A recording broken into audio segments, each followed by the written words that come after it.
Esperidião da Silva, tenho 57 anos, sou presidente e fundadora da Associação Mães da Sé.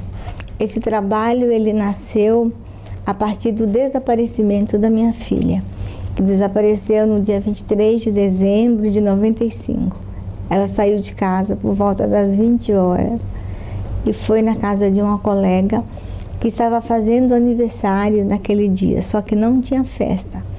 E ela foi acompanhada de uma outra colega que morava a 300 metros de distância da nossa casa. Foram até a casa da colega, a cumprimentaram e no caminho, no retorno, cada uma seguiu em direção à sua casa. E foi nesse trajeto que a minha filha desapareceu. Eu não estava em casa na hora que ela saiu. Logo que eu cheguei, que eu percebi que ela não estava, eu perguntei para minha outra filha, cadê a Fabiana? E ela disse para mim, ela foi na casa da Damares com a Luciana e ela já está vindo, mãe. E aí eu ainda disse para ela, por que você não foi junto?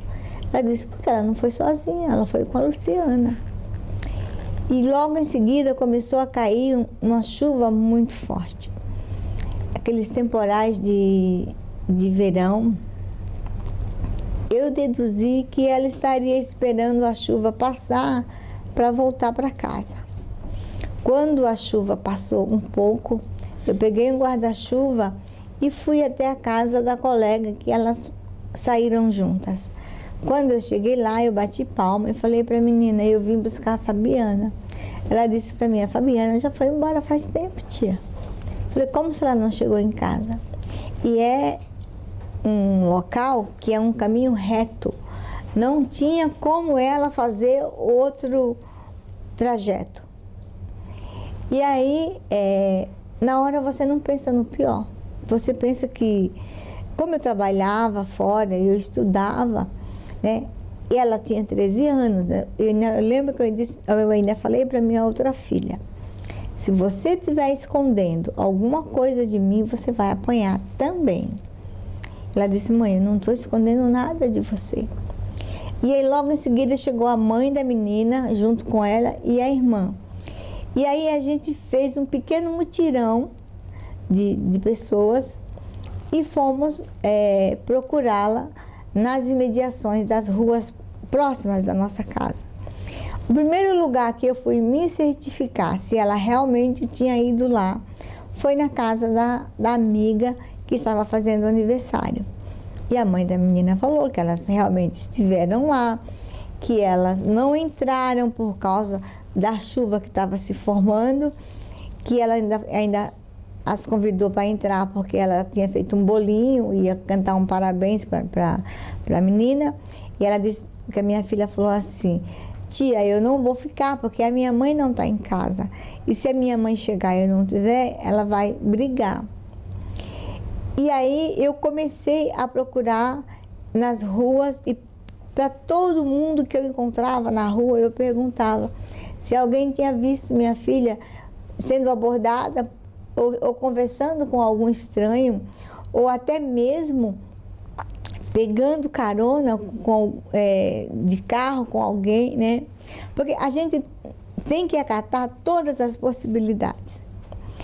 Isso foi até umas 2h30 da manhã.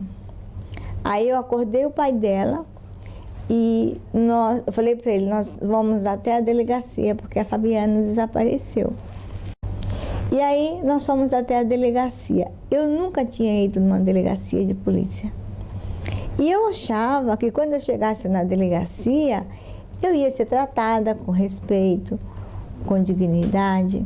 E a primeira coisa que eu ouvi do delegado, ele olhou para mim e disse assim, volta para casa, mãe. Isso é coisa de adolescente. A sua filha deve estar com algum namoradinho por aí. Aí eu disse para ele, doutor, uma mãe que dá liberdade para uma adolescente de 13 anos ficar na rua até essa hora da madrugada, não vem na sua delegacia lhe pedir ajuda. Aí ele disse assim, mãe não conhece filho não, senhora. Ainda mais as menininhas de hoje. Na frente dos pais, os adolescentes têm um comportamento, os pais virou as costas, o comportamento deles é totalmente diferente. Eu disse, eu sei. A educação que eu dei para minha filha. E a minha filha não tem hábito de ficar na rua até tarde. Eu falei, alguma coisa de errado, alguma coisa de grave está acontecendo. Ele disse, não está acontecendo nada não, mãe. Vai por mim, vai por mim. Se até amanhã ela não aparecer, aí a senhora volta aqui. Aí eu perguntei para ele, por que eu tinha que esperar? Já era 3 horas da manhã, né? Já era dia 24 de dezembro. Aí ele disse assim, porque a senhora tem que esperar 24 horas. Eu disse, por que eu tenho que esperar 24 horas, doutor? Aí ele disse que 24 horas é um tempo que, às vezes, o adolescente vai dormir na casa de um coleguinha e não avisa os pais, vai numa balada, ou tá com um namoradinho, foi dormir na casa do namorado e não avisou, e que eu tinha que esperar 24 horas e ponto. Aí eu disse para ele, doutor, se fosse seu filho, sua filha, o senhor esperaria 24 horas? Aí ele disse que eu estava ficando muito abusada. E se eu continuasse com aquelas argumentações, ele poderia me prender por desacato à autoridade. Eu disse para ele, o senhor vai me prender e eu vou dizer e alegar que o senhor está se negando a cumprir com a sua obrigação. Mas não teve argumentação que fizesse aquele delegado registrar a ocorrência. O porquê da minha insistência de registrar a ocorrência? Porque eu achava, na minha ignorância, eu achava que a partir do momento em que fosse registrado a ocorrência do desaparecimento, a polícia começava a procurar. E aí, por isso que eu criei todo aquele problema, né? Discuti com aquele delegado, mas não teve acordo. E aí eu saí daquela delegacia e comecei a procurar nas delegacias e nos hospitais da região, para saber se não tinha dado entrada a algum caso de atropelamento, de violência, né? E assim o dia amanheceu, eu voltei para casa, já perguntando para outras pessoas se alguém tinha visto minha filha, e as pessoas falavam que não. E fui ligando, né, para um monte de pessoas. 10 horas da manhã eu voltei na delegacia de novo. Quem estava de plantão já era uma delegada. E aí ela foi mais arrogante do que o delegado. Ela disse para mim assim, você não sabe que tem que esperar 24 horas? Eu disse para ela, doutora, eu já ouvi esse argumento essa madrugada. E eu não vou sair daqui sem a senhora me atender. Só vou sair daqui quando a senhora me atender. E fiquei lá sentada, olhando para a cara dela. Ela me deixou umas 3 horas de castigo ali. Quando ela percebeu que eu não ia embora, ela me chamou e falou para o escrivão, faz a ocorrência dela. Aí o escrivão fez a ocorrência, ela assinou, me entregou e disse assim para mim, a partir de agora, você procure a delegacia de pessoas desaparecidas. Ou seja, adiantou eu, na madrugada, já do dia 24, ter me estressado com aquele delegado e já no dia 24, durante o dia, ir lá, só para ter um papel na mão que dizia que a minha filha estava desaparecida. E aí a delegacia não funcionava dia 24 de dezembro, dia 25 também não. E eu continuei a procurar, já em outras regiões. Não vi passar Natal, porque eu passei o Natal procurando minha filha nas ruas, nos hospitais, nos IMLs. No dia 26 de dezembro, eu já tinha ido em várias emissoras de televisão bater na porta das emissoras de televisão. E o que eu ouvia, por unanimidade, era que este assunto não está em pauta. Aí eu estava vindo da Vila Guilherme, que era onde tinha o SBT. E lá eu consegui deixar a foto dela, e a pessoa disse, olha, ela pode até deixar a foto, mas a gente não vai prometer que a gente vai conseguir fazer alguma coisa. Se conseguir, a gente consegue colocar no programa Aqui Agora, que era um programa bem sensacionalista que tinha no SBT. Aí eu peguei a foto e deixei. Quando eu cheguei na delegacia, 4 horas da tarde, o boletim de ocorrência da minha filha não tinha chegado ainda na delegacia de desaparecidos. Eu estava com a minha via, aí os investigadores tiraram cópia, ficaram com a cópia e eu fiquei com a original. Aí eles fazem uma série de perguntas, né? E aí eles falam assim, bom, mãe, se a senhora tiver qualquer informação que a senhora tiver, a senhora liga para nós. E aí, todas as informações que eu tinha, eu passava para aqueles investigadores. Eu investigava e passava a informação para eles. Durante o dia eu ia nos hospitais e nos IMLs. Por quê? IML, o lugar onde ficam os corpos, ele tem um cheiro de éter, ele tem um cheiro muito forte. Chegou uma hora em que eu não estava aguentando mais. Passado alguns dias, eu recebi uma ligação de uma colega minha de faculdade. Ela disse para mim assim, Ivanise, eu vi numa revista que tem uma ONG no Rio que ela ajuda mães que têm filhos desaparecidos. Anota o telefone e liga lá. E aí eu liguei. Essa entidade não existe mais, mas ela chamava-se Centro Brasileiro em Defesa dos Direitos da Criança e do Adolescente. Eles trabalhavam com todo tipo de violação de direitos, né? E o desaparecimento era uma das causas que eles também trabalhavam.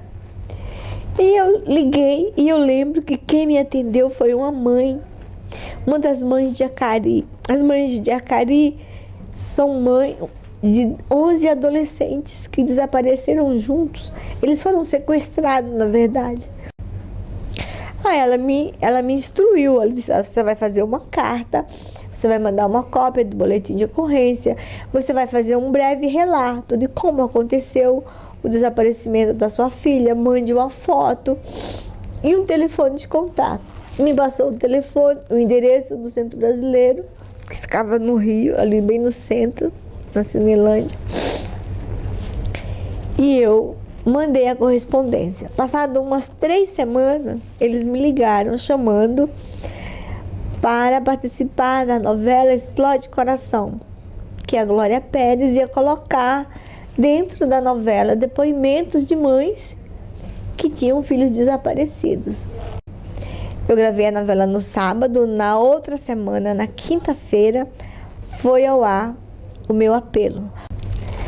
Na sexta-feira, eu estou me arrumando para ir para a faculdade quando me ligou uma jornalista de um jornal, eu não lembro se era a Folha ou se era o Estadão, perguntando para mim como eu fui parar na novela Explode Coração. Aí eu falei, eu aproveitei aquele momento e eu fiz um desabafo, né? E no final da entrevista eu coloquei que se alguém estivesse, porque eu não conhecia ninguém, só conheci a Vera, que foi comigo. Se alguém que estivesse passando pela mesma situação que eu e quisesse me ligar, deixei o telefone à disposição. A matéria saiu no sábado. E aí, eram umas 8 horas da manhã, quando meu telefone começou a tocar, né? Eram mães que procuravam seus filhos, eram filhos que procuravam por suas mães, e assim por diante. Eram empresas que queriam divulgar fotos de crianças desaparecidas, era jornais, era revistas, era emissoras de televisão. Para vocês terem uma ideia, isso foi no sábado. No domingo, nós já estávamos num programa desses programas de domingo à tarde, que é ao vivo. E aí, na segunda-feira, todo mundo que ligava, eu pegava o nome, o telefone e eu instruía. Olha, você vai pegar uma cartolina, você vai colocar em cima escrito desaparecido, no centro você vai colocar a foto e embaixo você vai colocar o nome, dia, mês e ano do desaparecimento e um telefone de contato. Na segunda-feira eu já tinha uma lista de mais de 100 pessoas. E aí aquelas pessoas me perguntavam quando e onde me encontrar. E eu sempre via a Praça da Sé como sendo palco de grandes atos e reivindicação da sociedade civil. Hoje, a sociedade migrou para a Avenida Paulista, até mesmo para o Largo da Batata, né? Mas nos anos 90, era na Praça da Sé que as pessoas ainda faziam os seus protestos. E aí eu marquei com aquelas pessoas. De nos encontrarmos nas escadarias da Catedral da Sé. E aí eu cheguei no dia 31 de março de 96. Era o último domingo do mês. Aquelas escadarias estavam lotadas, de ponta a ponta, de pessoas. Cada um com seus cartazes do seu desaparecido. E a imprensa em peso estava lá. E aí, naquele dia, nasceu um movimento de mães, né? E em todas as matérias que saíram, nasceu em São Paulo um movimento de mães de filhos desaparecidos. Saiu, inclusive, no Fantástico, no mesmo dia. E todos falavam as Mães da Sé. Então, Mães da Sé não fomos nós que escolhemos esse nome. Foi a própria mídia que nos intitulou com esse nome.